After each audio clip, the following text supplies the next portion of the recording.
After losing his job, his home, and the last person who believed in him, the world saw just another broken man lying in the shadows of the city. For 7 years, he vanished into silence, eating from trash cans, sleeping under bridges, ignored like noise.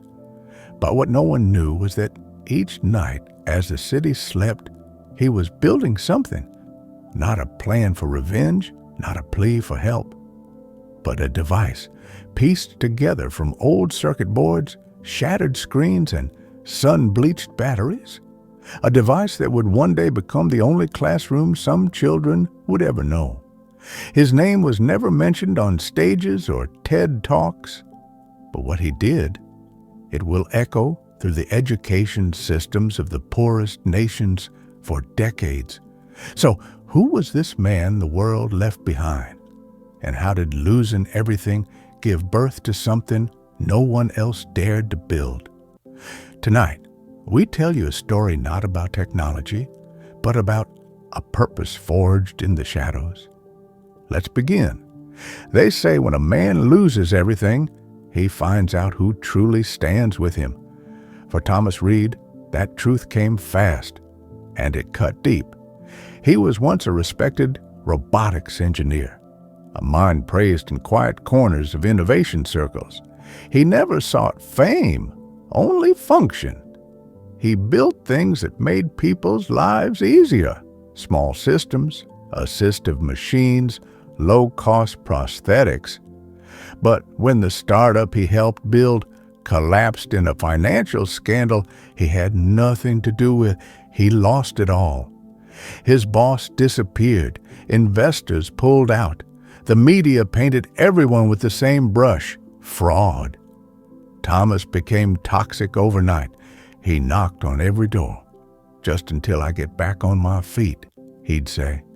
Each face he once called family turned to stone. Excuses stacked on each other like bricks in a wall between him and the world. His brother said, "We've got our own struggles, Tom," his best friend. "I just can't risk my job, man. You get it, right?" But the final blow wasn't any of them. It was his mother. When he stood outside her nursing home, flowers in hand, and she didn't come out to meet him. Only a nurse opened the door and handed him a note. "Please, don't visit again. It's too hard for me." No signature, but the handwriting was hers. That night, Thomas sat on a park bench until morning. He watched people jog past him, cars drive by. A little girl pointed at him and asked her mother, "Why is that man sitting there alone with no shoes?" The mother pulled her child away. He didn't move. By the 3rd week, his money ran out. By the 6th, even the shelter stopped taking him in. Too many new faces, not enough beds. He found refuge in the underpass beside Lincoln Street, an old place covered in graffiti, forgotten by the city. But something inside him refused to fully collapse. Each night, as rats ran by and sirens howled in the distance, he pulled out what little he had salvaged, an old backpack filled with cracked screens, rusty wires, discarded batteries, from busted solar lamps and screws so worn they looked like ancient coins. Most people would call it trash. But for Thomas, it was possibility.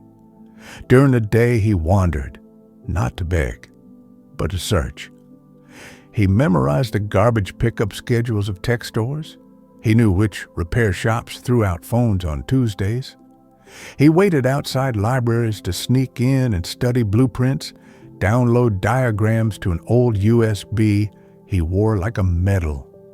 One day, a store clerk saw him digging through a bin. "Get lost, freak!" he shouted. Thomas didn't respond. He was holding a shattered tablet screen with tears in his eyes, not from sadness, from inspiration. That night, he sat cross-legged under the bridge, the city above buzzing in ignorance. He connected a salvaged battery to a tiny circuit he had spent weeks piecing together, a soft blue light blinked. For the first time in months, he smiled. He whispered to himself, This might work. He didn't have a plan yet, only an idea, a question that haunted him since his own childhood growing up poor. What if kids who can't afford school could still learn from something small, portable, and solar-powered? That night, he wrote a word on a broken plastic case with a permanent marker. Seed, that's what he called it. His dream wasn't just to build a machine, it was to plant a seed in places the world had long forgotten. And under that cold, crumbling bridge, surrounded by darkness, hunger, and silence, a revolution quietly began. The first version barely worked. The screen flickered. The audio cut out. The solar cell only lasted an hour in the cold, but it functioned, enough to play a single video lesson. A lesson Thomas recorded in a whisper using a cracked mic and a flashlight taped to a can. He spoke about basic math, not because he thought it was profound, but because he remembered how it felt to be 10 years old trying to count change at a market, terrified of getting cheated. That first night, he played the lesson to no one, just pressed play and let the device speak into the empty dark. If you can understand this, you're already building your future.